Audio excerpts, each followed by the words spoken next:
What's going on, y'all? Corpus Christi Originals back at it again, coming live from the Produce Streamlab Studios, downtown Corpus Christi, Texas. We got in the building Night Creature Productions. Hello. Hello. What's Thanks. going on, y'all? How you Hello. doing? All right, what y'all doing? How y'all doing today? What's going on? We're doing good. Doing good. Yeah. So how'd y'all feel when I invited y'all into the show, or when you were introduced to the show, or you were coming on to the show? How'd you feel? A little bit of nervous first. Still kind of nervous, but we're starting to get over the jitters right now. Why are you nervous? What do you mean? Because we live. Oh, Okay. We're live. Make it happen. You can't cut and then re-edit. We're used to that. Making it look really nice. That's like We'll do our best. That's an editor joke right there for you guys. That's what's up, man. Man, so you guys been in the Corpus Christi scene for 25 years? Yeah, since 1998. Yeah. 98. Wow. So when I hear that, I'm thinking about like the equipment that you got to have at that time. You know what I'm saying? So what's the deal? Like why did y'all start? Why did y'all decide to start at that time in history? Oh, I was say. Oh, what I would think is when we were back then, when we were younger, we would watch horror movies till 1 or 2 o'clock in the morning, and sometimes not the greatest horror movies in the world. And Chris and I would start thinking, we can probably do better than that. And then it just started to talk about maybe we can do better, and then we decided let's try to make our own little horror movies, and then it starts stemming from that, and then we just borrowed the VHS from one of our parents and just started shooting. Wow. Actually, back in the day, our first movie was like we rented a video camera from Les Felzer's for a weekend, and we shot at Tom Brown, and it was just us playing like zombies and stuff like that. And that was essentially kind of the starting point. And since I was a horror fan, I still am a horror fan, I started to learn how to do the special effects makeup on this guy. Nice. And that's how we honed our craft. So we would see something in Fangoria magazine or something in those star logs and stuff like that. That was kind of like the catalyst that got us going. Wow. So I'm stuck on Les Felders. What is that? I've heard that name. It's not around anymore, is it? It was a video. Yeah, it was a video store, but they used to rent out VHS decks, and they also rented out video cameras. Oh, and you could nice. rent a video camera for the weekend, and that's how we kind of started. 2 VHS decks and a VHS camera, and we would shoot our videos on the weekend and then start editing them out. Wow. So you rented them out. So I'm thinking you owned it. Wow, that's Yeah, we didn't own a camera until way later. damn, y'all were dedicated. Oh yeah. Golly. So man, so you decided, all right, we could probably make films better than this. So y'all just went at We started just doing it. wanted to make Yeah. films. We just love it. And so horror is the genre that you all obviously liked. Yeah, that's because it was the movies that parents didn't want us to see. And they're like, watch the Disney movies, we liked watching the horror movies. So it was like, this is our rebellion. We like watching horror movies, and we started liking them a lot more. So that's how we kept on watching them, getting ideas. Yeah. Seeing how certain scene the person died in, goes, well, let's try to redo that, Mm-hmm. So Yeah. unfortunately, I was the guinea pig, but I mean, he eventually got it all down. I suffered a couple of times, but I came out okay at the end. Only a few minor burns Right. to the face. Yeah, Anthony Diaz, Facebook. He's on Facebook. He said in the house. Thanks, you, Anthony. Francesca, Hi, hi, Anthony. mom. Yeah, Garza on TikTok. Thanks a lot, you guys, for joining. Wow. So, form of rebellion. So you were saying like your parents. What do you Well- think? Because you're saying your parents wanted you to like. Of course, it's something that they didn't want you to watch, but you're like, I'm gonna watch this anyway. Well, it was not necessarily a form of rebellion. It's like, oh, why are you watching that stuff? It's like, that's not good stuff to watch, Okay. Yeah. So it was something we enjoy doing, so it's something we just continue to do. Right. So I guess in my household or whatever, if you listen to heavy music or whatever, you don't listen to this heavy stuff. Listen. Yeah. Okay. I got you. So it's like what you're interested in or whatever. And it's amazing to me how many horror people are in the city. Oh yeah.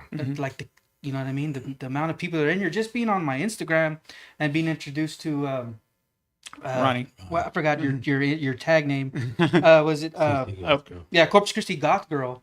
Like she shares my stuff often, and then having the network that she has on Instagram, like a bunch of different horror people. It's amazing to me. So y'all being out here for these people that like y'all, it's awesome to know that y'all are out here. So, and I was just researching y'all's website and found y'all on YouTube, and then I found y'all on, I think, Amazon Prime. Yep. That's amazing. That's big, isn't it? I mean, Yeah, I Yeah. mean that's Muerte Tales of Yeah. Horrors More there. Tales of Horrors on there. Yeah. And on And Tubi Tubi. and Plex. y'all even got a IMDb profile on there. Yep. It's pretty cool, man. So, and then y'all were mentioning earlier some kind of distribution deal. What's that about? Like, You Cinema Epics. Yeah, we signed when we started. Mario mentioned it earlier, but we were working on a short film called The Date, and we showed it to somebody that we knew that was a filmmaker slash sales agent for Cinema Epics, and he basically said, if you do a couple more of these, then we could sell this. We can actually turn it into something that we can, distribute it onto different platforms. So that pretty much set the movie Muerte Tales of Horror into motion. wow, that's So, cool. So we decided. So we had several short films. From what Chris told me, he said, "I can't sell short films. I can only sell features." So we already had 3 or 4 short films filmed, and we are like, "Well, you know what? Why don't we just combine all the 4 short films together, put a storyline to combines them all together, and then we'll have our 2-hour feature Wow, length okay. film." And that's kind of how Muerte Tales of Horrors came about, and that's how it is now. And people enjoyed it, and then we got it all distributed, and so a lot of people get to see it. It was a lot of work. Yeah, that's awesome. So so you had to put those 4 short stories together. You had to change because it had to go connected to each other. I'm assuming whatever, Yeah. and so you had to change it around or whatever to make it fit Right. into. So does it have to be a certain amount of time long to be an actual movie? 90 minutes. So it's got to be 90 minutes. Yeah. Okay. And the short film, is that a certain length? They were all different lengths. yeah. They Okay. all kind of changed, and they all had different kind of vibes to them Yeah. too. There were some that were more sci-fi oriented, more that were straight horror, in that slant. That's interesting. So sci-fi and horror, they're not the same. They're not the same. Oh no. So there's I guess a boundary. It was a tonal shift more than anything else, because we had one about a guy that goes on a date with a vampire, and he turns out to be a cyborg. Oh, That was crazy. kind of a setup to trap up the vampires and stuff like that. Right So, on. and that one's definitely more of a light-hearted tone versus, Mirror, that's more of a possession story, that kind of thing. But So- we definitely wanted the South Texas vibe in the film. Oh, So- okay, yeah. So that's Talk why we about had that. El Cucuy. Okay. Oh, right. El Cucuy. So we tried to kind of do a blender of a bunch of different ideas and genre attempts, and one, sci-fi, fantasy, horror, Right. essentially. So again, you decided on keeping it South Texas just cause, or I mean, It's just the thing that we don't see a lot of, that Latino filmmakers going out. I think we were the first ones to actually do a Cucuy short film. So oh, well, in horror form or whatever. Yeah. Dude, that's dope. That's pretty cool, man. So y'all do like screenings and showings, like contests, I guess you can call them. Is that what you call them? yeah, we've done contests, we've done film festivals and Film whatnot. festival. Yeah. That's what I'm thinking about. Mm-hmm. So what are some of the other do the other types of shows that they show, are they kind of the same to y'all's or whatever? Do you try to have your own distinct like voice, I guess, to it? Like, because you said the South Texas feel, right? Do you feel like you have to have that? I think it's just part of our identity as filmmakers, I would say. And I felt like that was kind of what we tried to do with El Cucuy. Yeah, I think that, like what Chris was saying, that we don't see a lot in mainstream. There are some Latin-based movies out there, Right. but the ones I've seen stray away from the story or don't tell the story like I was told. I mean, there is a couple of Cucuy movies out there that people have made. I think there was one on Sci-Fi, but didn't really touch the story of Cucuy. There wasn't talking about Cucuy. I grew up with my grandmother tells me, "Hey, you don't behave, Cucuy's gonna get you," and that's how we grew up, and scared the crap out of me. I would listen to my grandmother and she told me that stuff, so that stuck in my head. But then as time went on and I was doing research for the part, because I played El Cucuy in the movie part, in the Muerte movie, I did a little research about what the story really was, and that kind of intrigued me, that hopefully in sometime in the future, we're working on the script of a standalone Kukui movie that will more or less talk about his, where he came from, his backstory, and then bring it into the present is what we're trying to do.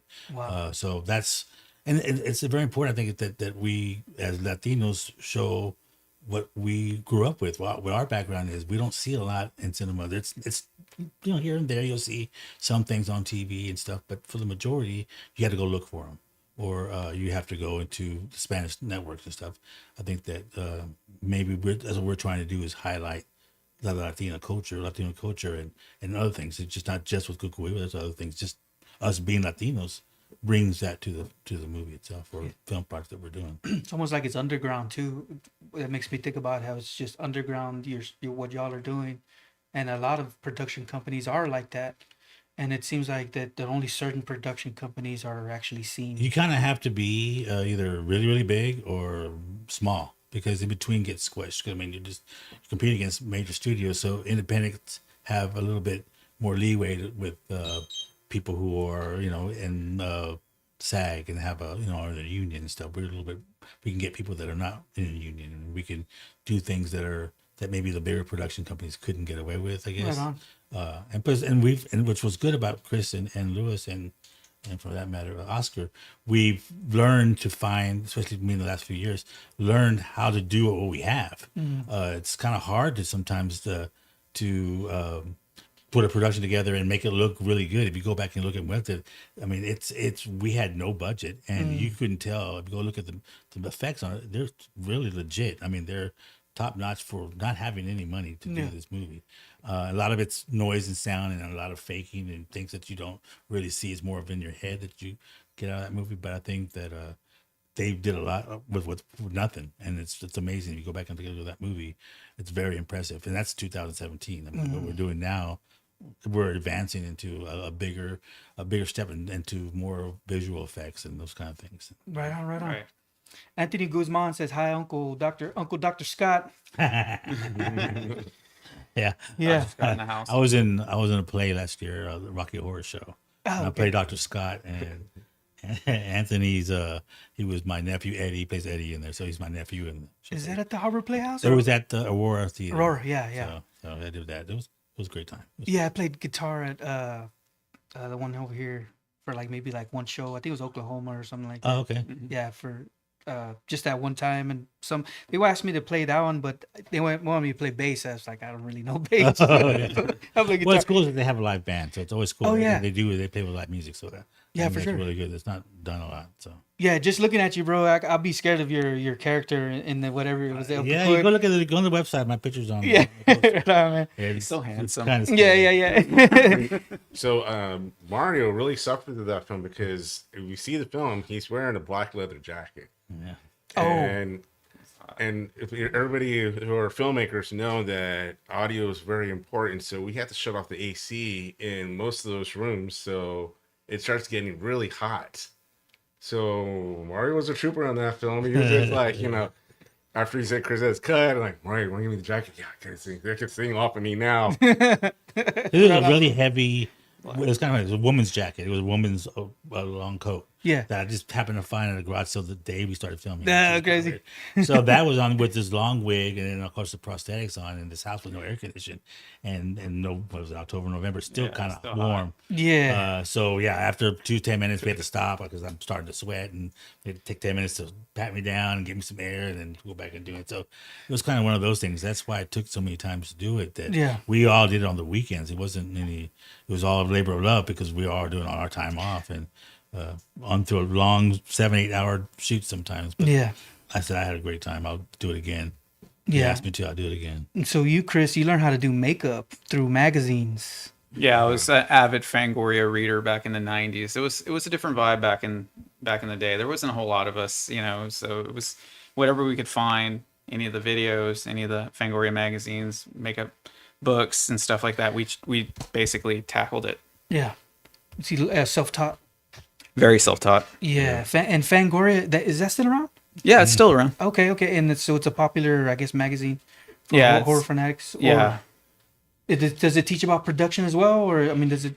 No, but it kind of, they interview the filmmakers and they talk a little bit about the process of making the films, and sometimes they would get into the logistics of making horror movies, and especially in the late 80s, early 90s, censorship was a big issue at that point.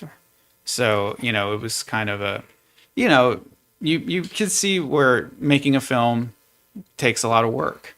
And that's kind of where, whenever with the Fangorias, we were able to see some of these films back in the 70s and go, that looks pretty cool. What's the name of this film? And we'll go try to find it and rent it. And when we find it, rent it and see it. And we're like, oh, and then we start learning that way because the Fangoria magazine will give you Italian horror movie or filmmakers, all sorts of different types of them. And we started, let's go get that movie and see what it's all about. Yeah, we would watch like Deep Red and like Dario Argento, Lucio Fulci, These are producer names? Yeah, directors. Directors. We watched Zombie and and these are from the 70s? Late 70s, early 80s. Yeah. Right on. What do y'all think? Do y'all get into like Vincent Price? Is he like a horror guy? Yeah, but we watched like House of Wax and The Tingler, all the stuff from the 60s, 70s, 80s, as much as we could absorb at the time. Yeah, right on. So, and I don't know if we brought this up, but you guys knew each other in high school, right? Is that how y'all got introduced? No. Oh yeah, far back before that. Yeah, we grew up.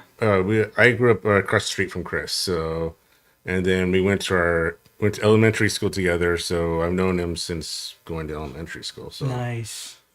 That's cool. And do y'all have brothers and sisters, or? I have two sisters. Wow. I have a sister, but she's passed away, and I have a half sister and a stepbrother. Oh man, sorry to hear that. But yeah, so y'all are pretty much brothers. Yeah. Oh, that's awesome, man. Yeah. And the movies also just really kind of gave us an excuse to hang out with Oscar and Jason, all of our friends. It was just an excuse for us to do things, make movies and be silly and nerd out about geek out about it. Stuff. Yeah, hell yeah, dude. Yeah, you got to have some kind of like network system. You know what I mean, to help continue to, I guess, progress as people. I think, you know what I mean. I'm into music basically. I got a degree in music, so just being around musicians is helpful for me. But yeah, man, that's awesome, dude. It's like a tribe or a band. It's kind of the same vibe. Yeah, exactly. And then of course you got tribes that don't like other tribes. You know what I mean? You can get into that or whatever. Be secular, yeah. Yeah, right on. So you have an upcoming project called Project Evil Inheritance. Yes, we do. All right. So what's going on there? Okay. Chris wrote a screenplay called Evil Inheritance, and it's basically, I'll just do a little summary. I'll give it too much away. Evil house, kind of doorway to hell kind of place, and things happen bad when the little girl was younger, and she inherits a house from her parents, and then things go kind of crazy from there. Don't want to give a lot away because there's a lot of things that happen, but that's kind of the gist. So it's a screenplay originally written for screenplay. Okay. Yeah. Okay, cool. Yeah. Wow, that's awesome, man. That's cool. So how do you go about funding the film? Do you use your own money? Do you ask for donations? Like, how do you obviously need to fund the film, right? Yes, all of the above you just said. Yes. Okay, so all those together. All those fundraising, our own money. We're right in the process trying to get some grants for free money. So fundraisers, pop-ups we're doing. That's what we try to do, is try to get donations. Screenings for donations, so we can at least be able to pay all our actors. We have the right makeup effects and everything. So yes. Wow, that's awesome. So y'all got to go through actually testing out different actors and stuff like that too, right? We're in the middle of the audition process. Yeah, all right. Mm-hmm. So what are y'all looking for currently? Just different. Is that okay to ask? Yeah, you can. You're welcome to ask it. Okay. Yeah, Mario's the casting director, but yeah. Right now, we're looking for pretty much, if you go to the website, nightcreaturesproduction.com, there's a page for Evil Inheritance. All the character descriptions are on there. So something that somebody might be able to think that, hey, I might do well doing that as a character and want to give an audition, they're happy to send us an email. My email is nightcreaturecasting@gmail.com. That's the the one we use for all our auditions and stuff. So just if you have a resume or you want to try, and even if it's not for this, for something in the future, we keep everybody in file.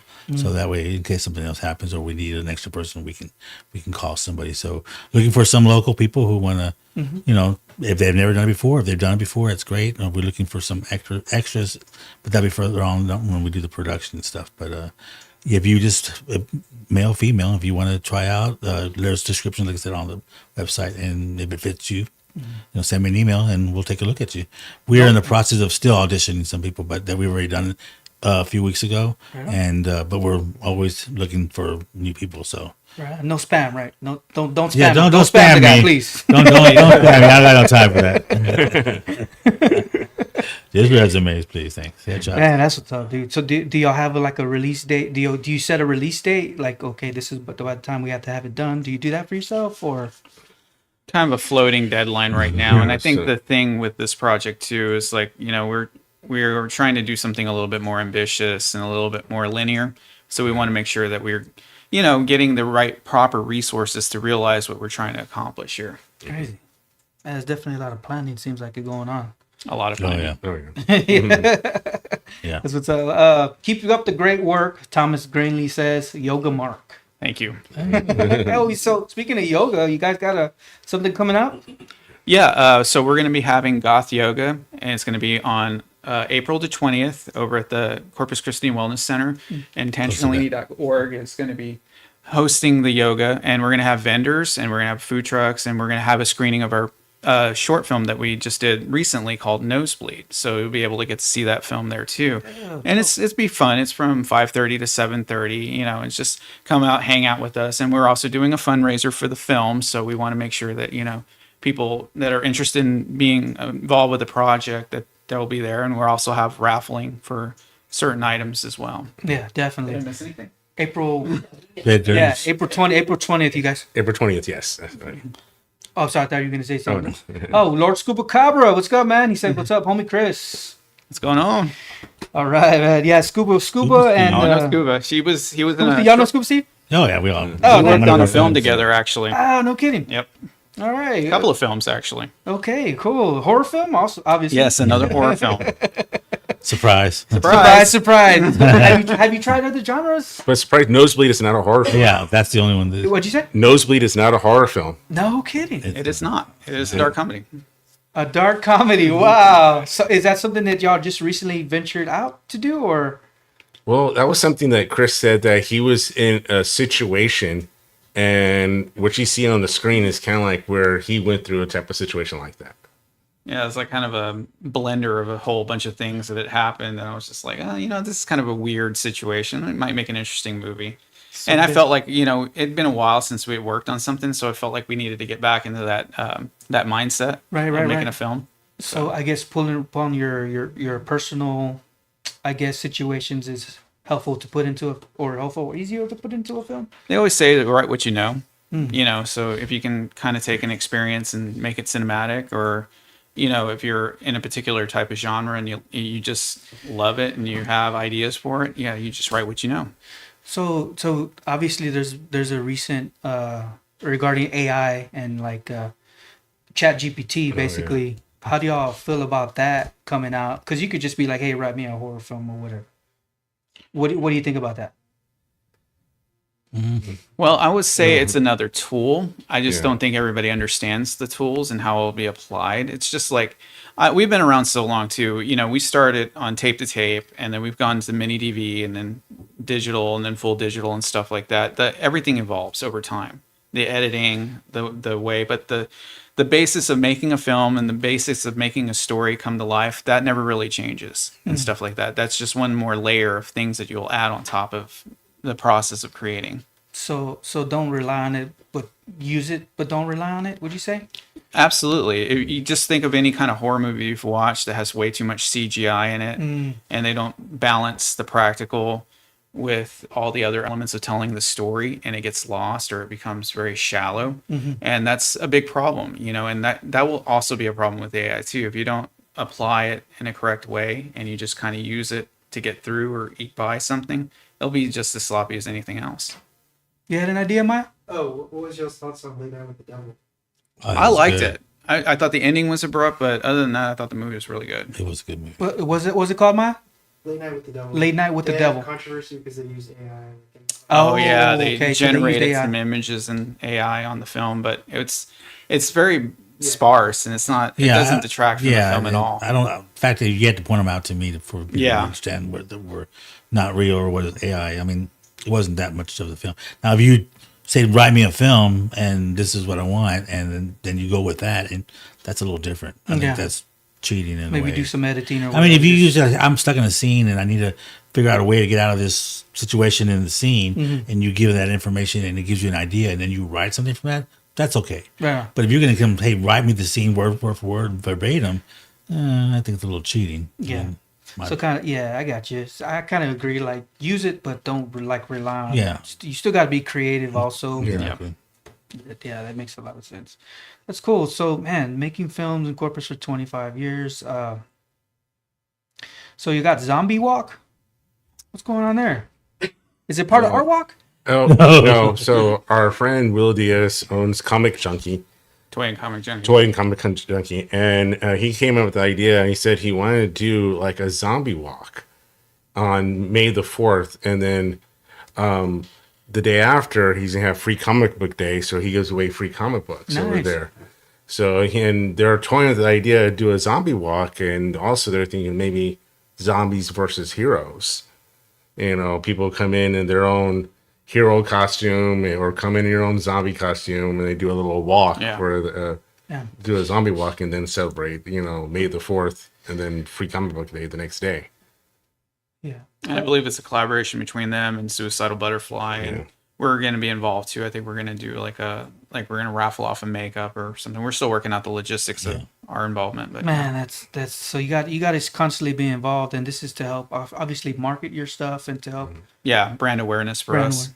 Yeah, that's interesting, man. So how do you find yourself? I mean, I guess that's one of the ways that you market your production company. Like, how do you find yourself doing that? Because obviously we have social media now too, and you have a YouTube channel, you got Instagram. How do you find yourself going about that? Basically, I think a lot of what we have to do is, kind of build awareness of what we're trying to do, get the word out to people. This is just another perfect example of us communicating with you about what our ideas are and what we're trying to accomplish and getting people behind the idea. So it's hard to stand apart from everybody too. So we kind of have to find our own little niche. And of course we are a team. It's just not me. It's all of us, we're all involved. We all have our part in this production. So. Yeah, right on. Thanks a lot, Kaylee Diaz. She's talking about AI being a great tool, what you're going to be passionate about, and magic comes from, I guess, yourself. I can't read it, or I can't read from there. And then Thomas Greenlee says, "May the force be with you." Yeah, we're also big Are y'all Star Wars nuts, fans? but- Yeah. Right on. And Transformers nuts, and Yeah. quite a few other ideas behind that too. So. Yeah, so we got some questions that on a post recently. I was asking them what to ask y'all, and then I got a question here that says regarding film directors and writers. What film directors or script writers do you admire and why? Me personally, I'm a huge George A. Romero fan. We just recently saw Dawn of the Dead, and that's a perfect example of taking what you got, knowing what you do, and making a great story, and it's lived on 45 years later. Great filmmaker. Also Robert Rodriguez, another guy that made El Mariachi for a Shoestring. Kevin Smith also with Clerks. That would be my top three right there. Yeah, and I would say Chris covered some of the ones I would like Robert Rodriguez and George Romero too. So I mean, those are one of my two favorites. So they're mainly like Latino or Hispanic. The names, right? I like a see theme something here? going there. What's And Dario Support our Argento, Lucio Fulci. Yeah. So you just like their style, right? I mean, Oh yeah, their style, their stories. Yeah, right on. Yeah, so we got another one here. What are the main hurdles that you face when filming a new film in Corpus Christi? I would say one of the hurdles we face most of the time is location. Where we can shoot at and how long we have this location for. I would say 20 years ago when we were making the films, and we can usually just go to someone, a manager, and go, "So hey, we're shooting your theater for about 2 or 3 hours. Sure, no problem." Now it's more like, well, you have to call our corporate office, Oh, wow. and it's going to be like almost maybe $900 for the first hour, and so it becomes more challenging of networking, talking to other people, and see who knows who can do us a favor, or go back to our roots. We're at Del Mar, and as for example, Nosebleed, we got a hold of Kim Fredericks, one of our old teachers from Del Mar, and we asked him, is there a way we can use the theater to shoot a movie? And he said, well, let me think about it. And then eventually he said, yeah, sure, no problem. But of course, he gave us a deadline of how long we can be there. He told me you can start at 9 a.m. and you have to be out the door, walking out the door at 5 p.m. Yes, because I leave at 5 p.m. I'm not going to wait for y'all to set up, get everything out of the building. So, yeah, I'd say that's one of the biggest challenges we have right now, at least when we're looking at the script right now, Evil Inheritance, locations where our challenges are right now. Wow, that's crazy. Yeah, appreciate that, Anthony Diaz. Yeah, he's got these questions here. I always shout him out, man. So what are some of your goals in the film industry?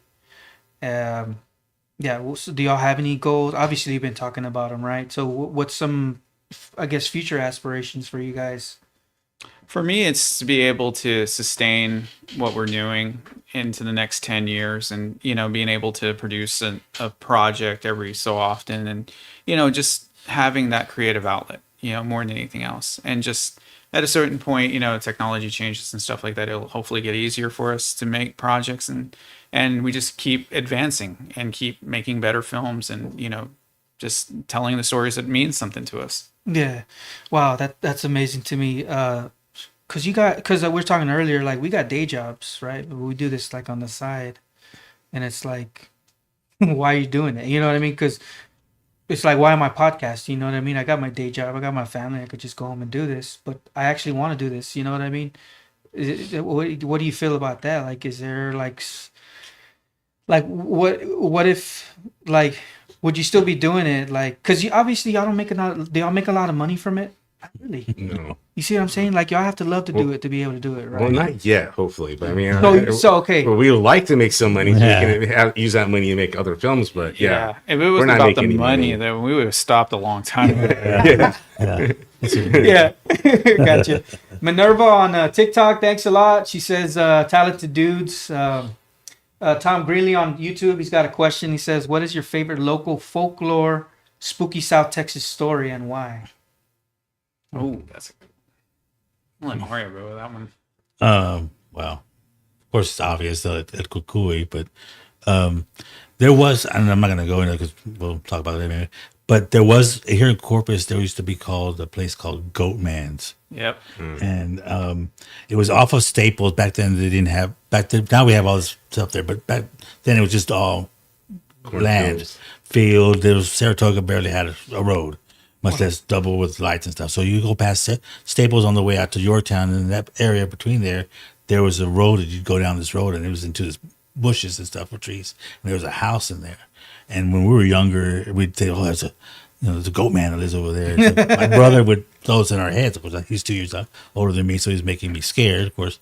And so we would go down this thing real slow, and it's kind of scary, but it was nothing. It was just a folklore. But that was the one here in Corpus. Goatman's, and I never really heard what the story really was about this, just that it was.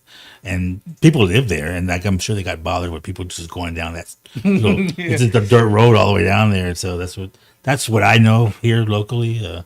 Other than El Cucuy, like I said, that's kind of the big one for us. El Cucuy and La Chusa, the owl, right? La Llorona. La Llorona. Yeah. So which side of town did y'all grow up on? You said yeah, well, I grew up on, actually, when I was younger, right near Ray, Casa Bonita, which is right there off of Pine Ray High School.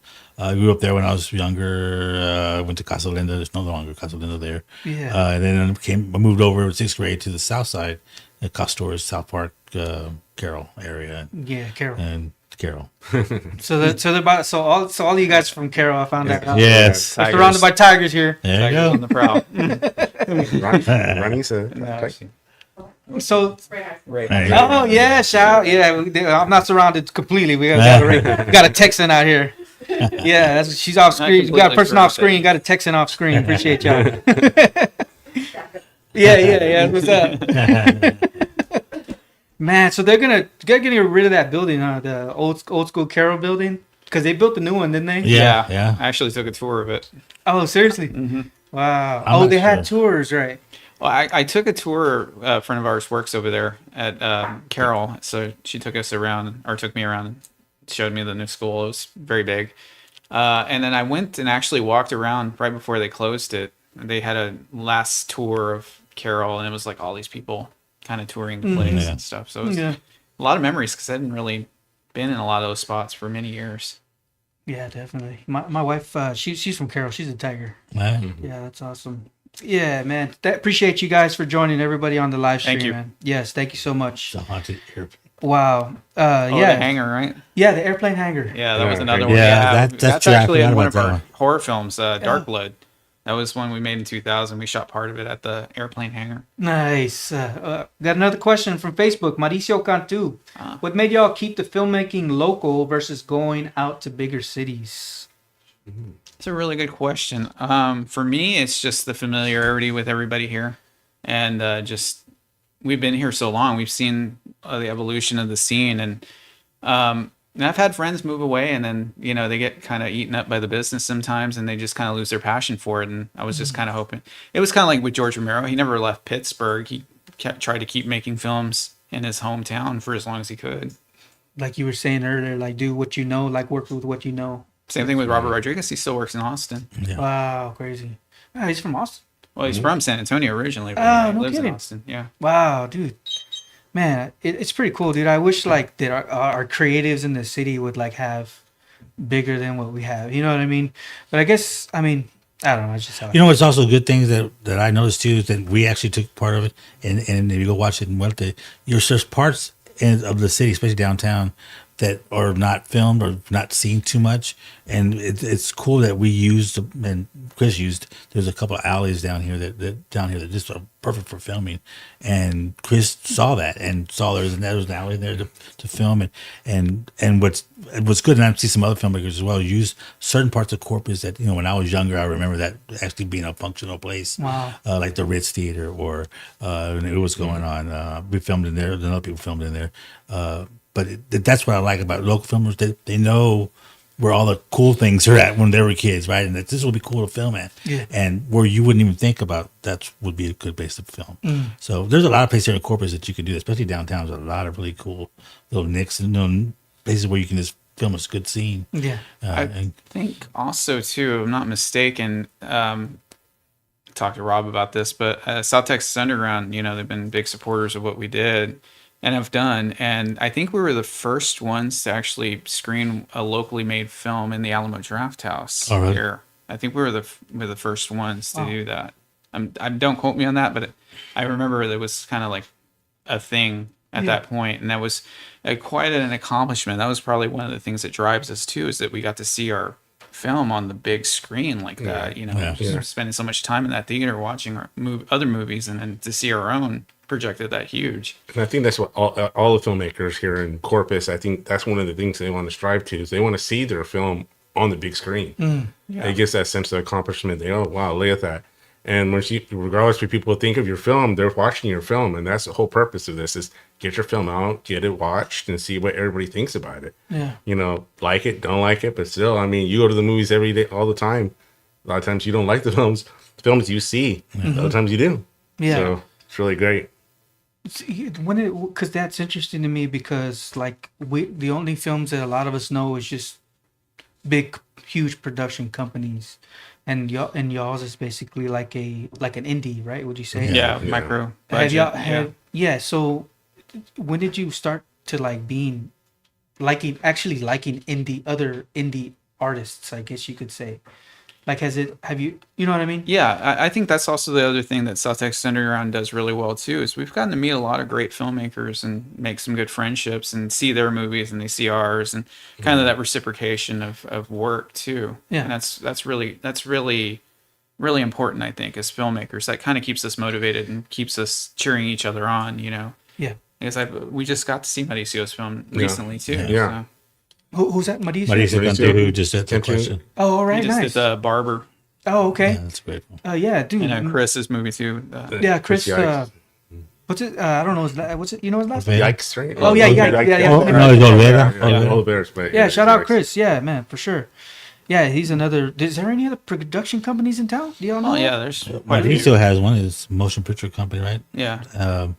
I'm in one of his movies too. Actually, it's coming out Ah, in nice. a couple of weeks here. Actually, they're showing it at the art thing. They have it on Thursday. Thursday, right? So Thursday at the art museum. Oh, okay. They're gonna show it. So it's called Inside My Heart. Yeah. And Mauricio Cantu directed it. It's a film project for TAMUCC, and it came out really good. So it's a short, 15-minute. Mario's a working actor, by the way, so if Yeah. he's looking for actors. He's right here. Yeah, You got an IMDb? I bet you. I do. Yeah. I do. Yeah, that's what's Kinda up. have Oscar to. does too. Yeah. Back over I here. think we all have. Yeah, that's what's up. Yeah, we got some people, some fans off screen, or some how do you say some people related to the production off screen. So Our you executive guys. producer. Yeah. Let's see. Oh, how do you feel about the SAG writers strike from Anthony Diaz? If you don't like that one, go to No, I got a lot of opinions on that actually, and it's true because we've found ourselves in interesting waters as well. It's just that people aren't getting paid what it's like musicians. They're just the streaming is not included in what they were striking for and their rights and stuff, and it's tough. You know, you just don't see the returns. They're trying to pay them on an outdated system, so Wow. things have changed. They're drastically changing. And it's tough. It's hard. It's hard to pour yourself into a project and then get paid back peanuts. Oh man, I can't stand that. Yeah, I can imagine because like I'm a musician and music is just like you just turn on the radio and you got music. You know what I mean? It's not like you can have somebody actually there playing for you and people actually appreciate it. You know what I mean? Because I played in restaurants before. I used to play classical guitar, and people were just like, "Oh, it's just music." You know what I mean? And you're actually there trying to play for tips. You know what I mean? And it's like a for granted thing, I guess you can say. And I think a lot of what streaming has done, for my opinion too, is it's kind of made movies almost like, whereas we used to go to the video store and put some thought into what we were looking for and, you know, doing a little bit of research into it. I think streaming is just a lot of going through stuff and not really investing in it and stuff. And it's kind of hard to make people care about it. And that's the thing. You got to kind of build your brand that way around it. Wow. And you got the short videos that are like Right. 30 seconds long. Fighting the short attention spans. Yeah. Wow, man. Wow. So you have to guess keep up with the times to continue moving forward. Right. Yeah. Man, so Anthony's got a bunch of different questions here, man. So Thank you, Anthony. He's got better ones than I do. Hopefully we so- got good answers. Yeah, no. His dude, I keep shouting him out. I should probably make him a co-host or something. Right. Jeez, for sure. Man, you guys have been awesome coming on. Is there anything y'all want to share? Anything you want to share? Well, I mean, we do have a YouTube channel and it features a lot of our previous projects. And I think what's interesting about it is you can see the progression in our work. You know, we started very like a garage band, you know, with duct tape and glue and, you know, stuff like that on old grainy height video because we were that style of filmmaker back then, very micro budget. And then we progressed into, as we learned from our professor, Mac Hyperspa. Thank you, Mac. You know, he taught us the way to edit and, you know, compose shots and stuff like that. And you can see as our films progressed, you know, we just try to advance every time. We try to do something more challenging and more daring and, you know, like, and we hope people like it and hope people get behind it. Why do you do that? Like, so I guess it's a challenge for you as a person or as a producer to continue to. Yeah, so I always tell Mario and I always tell Chris and Oscar, so what can we do better? Every time we finish a project, what can we do better? I mean, what can we have done to better to make it better film? You know, and that's just more of us, you know, stepping out of our comfort zone and taking a step forward and get a little bit better at certain things, a little bit better at doing it. What are we going to do? Let's make sure we have a high-end camera this time. That was a good camera, but let's make sure it's higher end. You know, give more production value to the film. You know, who do we have on sound? Who's doing audio? I mean, you know, like instead of us doing hands-on, because a lot of independent filmmakers, it's a one-man show. You're the person, the average independent filmmakers, a one-man show. He's filming it, he's doing the audio, he has everything on his back, and he's doing it all on his own. But since we have a good group of people for Night Creature Productions, utilize the great people, and try to make sure we make it interesting, we make it fun for everybody. It's like, yes, it's hard. Mario can say it's hard, but at the end of the day, when we finish a project, I know when we finished Nosebleed, it was great because our turnaround from editing to getting that done was short amount of time. So we always want to make sure we get better, get bigger, and see what we can do. See how far we can push ourselves. Yeah. Yeah, I think it's cool that y'all have each other to bounce those ideas off of, to help elevate each other in that sense. And I think that because you're saying you have that some productions just have a one man dude doing everything. It's been done. I don't recommend it. No It's kidding. not easy. Yeah, man. You mentioned so many great things. I forget. I always forget. But yeah, man, that's awesome. So you got that going on. What was I thinking about? So you gotta put all that stuff together and make it presentable for people to view it. So do you have to get like engineers to like put it all together? Because you said sound, and you got to make sure that everything's level and all that other stuff. So like with Chris, Chris was pretty good at what he does, and so does everybody else. So we record sound on a different from video, or so we can like match them up later, and that's his headache when he does editing or whoever does editing. Right. But it's just like trying to find the right people. A lot of times if there's no one doing the audio, it could be I'm doing the audio, and I'm the producer on the thing, and that just takes away from the producer trying to make sure this guy, the director, is staying on schedule. Yeah. It's not, tender off a different location, or it goes off in a tangent on something else, because we try to, at least in our group of people and our actors, we try to make it a fun experience for everybody. Right. People don't want to be in a part of a film if it's not like fun. So we try to make it fun for everybody, make it more comfortable now, so when they're there, they have no idea what's going on behind the camera. They don't know if we're an hour behind schedule or 2 hours or right on schedule. They have no idea. All they know is they're acting in front of the camera's in front of them, and they're doing their acting, and they're having fun. And that comes off a lot in movies when you can see the chemistry of all your actors, and then you see a movie, and all of a sudden it looks like that was a fun movie to make. It looks like they're all having fun, and that comes off when all the actors are like can have that chemistry together. But yeah. So how do you go about making it fun for them? Go ahead, Kristen. We cover them in a lot of blood, and Right. Put makeup or on bake them in a hot Make them room. sweat for a little while. I mean, it should be equal amounts of fun, but equal amounts of work. I think it's they get as much out of it as anything else too. So I can talk on my side, on the actor side of it, is that when we're doing what even as chaotic as it was, and we did have people helping us, it still was a lot of moving parts going on, and they did make it easier for the actor to be able, especially for me, when I had all the makeup on and all that stuff. It's very hot and uncomfortable. But when I had to come back in and do my acting, I felt comfortable to be able to do that. In other words, Chris would allow you to do what, hey, I want you to do the scene this way, and do it, and then he'll let me do it the way I want to do it. And then and like I said, Chris has a really good eye for directing, so he knows what's good, what's not too good, and how many takes it to do it. And it's just a lot of stuff that goes along with doing it. If it's not fun for the actor, they're gonna not give a good performance. And I noticed that I never, not to say I get a good performance, because I don't think of myself that way, but I know I felt more comfortable and more at ease, especially being my first film, a major film or film itself. On set, it was, I was kind of, I don't know what's going to happen and what I'm going to do. It's a lot easier when you got makeup on your face, so you're covering your face, so you kind of hide yourself a little bit, so you can kind of be a little bit more free. Yeah. But it's cool that the atmosphere was there for that. And I've been in other film sets, and they're not like that. And so that's why I kind of gravitate to these guys, because they're having fun while doing work, really, really busting their butts.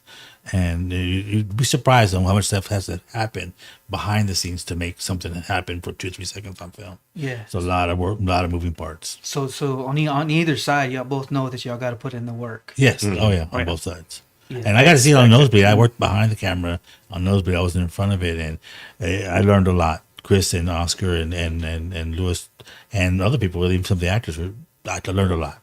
And so just doing a lot of work and understand how much it takes to get that scene and move everything across to do another scene in the same place, it's not easy. And so I really give credit to people. So y'all have to work with each other. You got to tell them, hey, you got to do this scene like this. How's y'all's? So y'all have like a relationship, right, with each other. Like has it progressed since? Oh, how long have y'all been working together?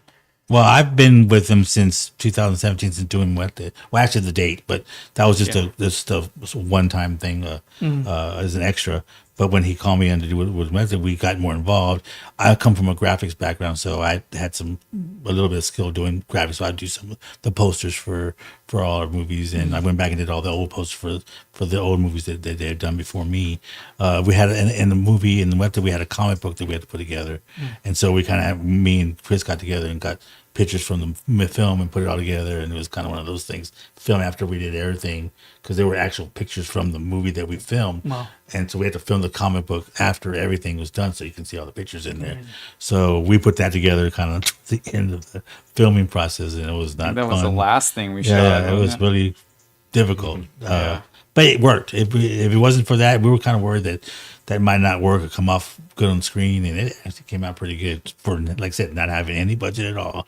We were paying for all the stuff ourselves and just our time, and that's just something I love to do. So being creative, Chris let me do it, and so hey, I'm just like a kid in a candy store. I'll sit there and start creating all day long. So it's something I love, and so he lets me do it. So they haven't told me no yet. So until they tell me no, I'm gonna keep doing it. So how do y'all feel about where it's gone so far?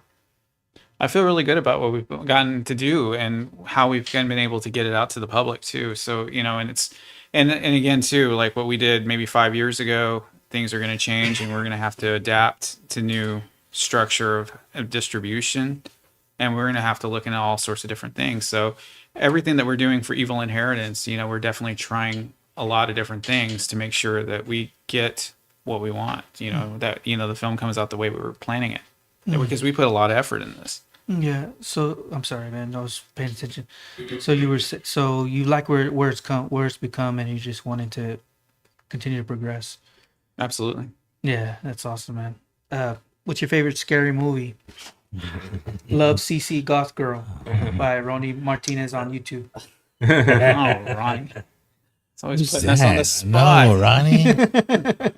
Let's have Ronnie go first. Yeah, Ronnie, go first. You tell us, Ronnie. You go first, bro. Come on, CC Goth Girl. Sit in there and stuff. Yeah. Yeah, you can go if you want to. Yeah. What up? We got the CC Goth Girl here, you guys. Hi. Hello. Favorite horror movie? Actually, it's depending on, like, if you mean horror from American horror, like, because Freddy Krueger is my man. Yeah, whatever. Or comes if we're to mind. going to my overall, it's going to be for Takashi Miike. Is that how I don't say it? Yeah.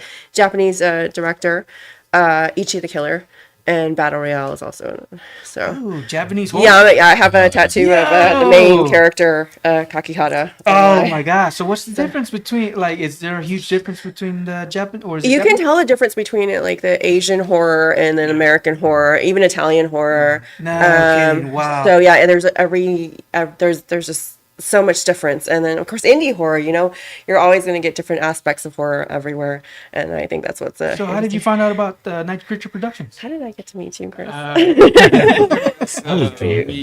We were talking about Transformers. Oh yeah, I'm a big Transformers, Star Wars fan. I have lightsabers, and Nice. then of course horror, and then I don't know, we just started hanging out, and then he's like, "You want to be in the movie?" And Perfect part for your role. yeah, and I auditioned, and I'm like one of the bitchy girls Oh, in come on. there. So yeah, There was so a lot of attitude in that movie. Right on. Yeah. Wow. Wow. So you got to deal with him telling you, hey, you need to do this or you need to act or whatever. yeah, I had fun actually on Nosebleed, and I was like, "Hey, can I do this with my character?" And they're so easy to work with, and they're like, "Let's try it out, see how it works." and it did work out. And Yeah. threw with a little things of my own on there, and it came out. People laughed, so that was good. So now it's y'all's turn to tell. Awesome. Appreciate you. You want to go first? I think. Go ahead. Oh, me. Gosh. My to go to is Dawn of the Dead 78, and then Evil Dead 81, and then probably The Exorcist after that. Oh, That's all good. The Exorcist. I would say I like Deep Red. That's Italian horror movie. The Exorcist was really good, and Evil Dead with Bruce Campbell. Yeah. Well, they took all mine. So I'll just say three that they didn't say. Suspiria is a really good movie, the original Suspiria. Though it's more, I guess, kind of on the sci-fi side. I like The Thing from Carpenter. I just love the makeup of that. My dad took me to see that movie when I was a kid. I remember going to the theater the day it came out, and my dad works all day, so he was tired. So back then they didn't have movies at 1, and today's 5, 7, and 9. That was it. No. And on that Friday it came out. I went to Cine 6, I remember locally, and went to watch that movie, and it freaked the crap out of me because it was so realistic. The practical effects in that movie are so awesome. If you haven't seen it, you got to see it. It's so awesome. So just one of those things. That's what got me really into more of the practical makeup effects, and I started doing that with Halloween stuff at the house. But that's The Thing is really top of my list. John Carpenter is a great director. I mean, Halloween's one of my favorite too.